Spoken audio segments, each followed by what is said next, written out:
সব ধরনের সংবাদ সবার আগে পেতে আমাদের চ্যানেলটি এখনই সাবস্ক্রাইব করুন আর নোটিফিকেশন বেল অপেন করে আমাদের সাথেই থাকুন। ধন্যবাদ।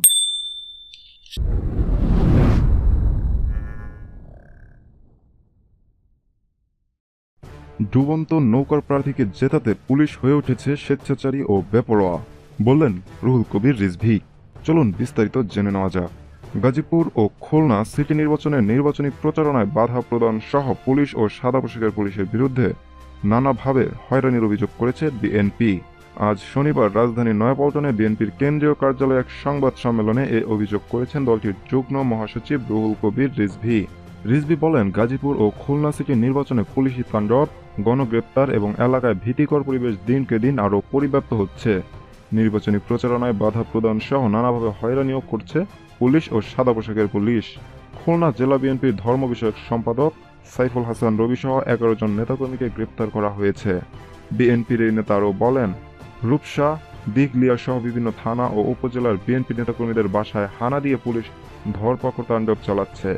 গতকাল শুক্রবার গাজীপুরের বিএনপি ও শরিক দলের নেতাকর্মীদের গ্রেপ্তার সহ তাদের বাড়িতে তল্লাশির নামে ব্যাপক হয়রানি করা হয়েছে।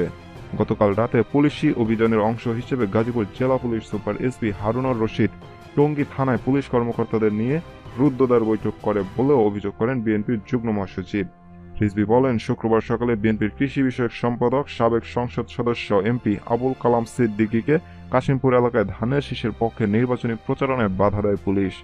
এছাড়া বিএনপি সহ 20 দলীয় জোটের কেন্দ্রীয় ও স্থানীয় নেতাদের নির্বাচনী প্রচারণায় জনতার ঢল দেখে আওয়ামী লীগ আইন শৃঙ্খলা বাহিনীকে দিয়ে হয়রানি শুরু করেছে বলে অভিযোগ করেন তিনি।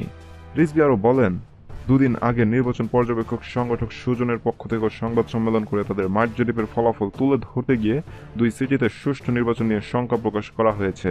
গণমাধ্যমে ভোট নিয়ে ভীতি ও শঙ্কার খবর প্রকাশিত হচ্ছে। রিজভী আরও বলছেন, নির্বাচন কমিশন যেখানে 2 সিটির নির্বাচনের পরিবেশ তৈরি করতে পারেনি, ভোটারদের নিরাপত্তা দিতে ব্যর্থ হয়েছে, সেখানে তাদের দিয়ে আগামী জাতীয় নির্বাচন কিভাবে অবাধ, সুষ্ঠু ও নিরপেক্ষ হবে তা সহজেই অনুমান করা যায়। এ সময় বিএনপি সহ বিরোধী দলের নেতাকর্মীদের গ্রেপ্তার ও হয়রানি বন্ধ করতে নির্বাচন কমিশনের প্রতি আহ্বান জানান রিজভী। একই সঙ্গে গ্রেপ্তারকৃতদের অবিলম্বে মুক্তি ও সুষ্ঠু নির্বাচনের স্বার্থে গাজীপুরের এসপি ও খুলনার পুলিশ কমিশনারকে প্রত্যাহারের জোর দাবি জানান রুহুল কবির রিজভী। হ্যাঁ ভিউয়ার্স, এই ভিডিও সম্পর্কে আপনার মতামত ভিডিওর কমেন্ট বক্সে অবশ্যই লিখে জানান। ভিডিওটি ভালো লাগলে অবশ্যই লাইক, কমেন্ট এবং শেয়ার করুন। আমাদের চ্যানেলটি এখনো সাবস্ক্রাইব করে না থাকলে এখনই সাবস্ক্রাইব করে নিন। আমাদের সাথে থাকার জন্য এবং ভিডিওটি দেখার জন্য আপনাকে অসংখ্য ধন্যবাদ।